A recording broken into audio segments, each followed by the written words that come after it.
Rrethimatit është ende i paprekur nga sëmundja e murtajës që ka prekur bagëtinë e imët. Deri tani nuk ka asnjë vatur të bagëtisë së prekur, ndryshe nga Dibre e Buqiza që kishin respektivisht nga 1. Burime për ma televizion thanë se fermerët apo ata që banorë që mbashtojnë bagëtitë të imta nuk kanë parë shenja dyshuese te kafshët e tyre. Ndërkohë autoritetet kërkojnë që të gjithë blegtorët të jenë të vëmendshëm dhe të raportojnë menjëherë nëse kanë dyshime për praninë të sëmundjes së murtajës te kafshët e imta që kanë në shtëpi.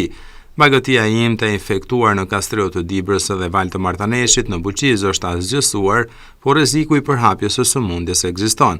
Fermerët këshillohen nga ekspertët e fushës të shmangin futin e kafshëve të reja ose personave të panjohur në fermat të tyre, pasi kjo rrit rrezikun e përhapjes së sëmundjes. Sipas specialistëve, sëmundja nuk përbën rrezik për njerëzit dhe nuk transmetohet tek njeriu, por mishi i kafshëve të infektuara nuk duhet konsumuar dhe duhet azhësohet me groposje në mënyrë të kontrolluar.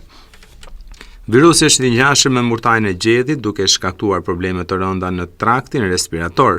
Simptomat te kafshët përfshin apatinë, refuzim ushqimi, temperaturë deri në 42 gradë Celsius, diare dhe lodhje të përgjithshme.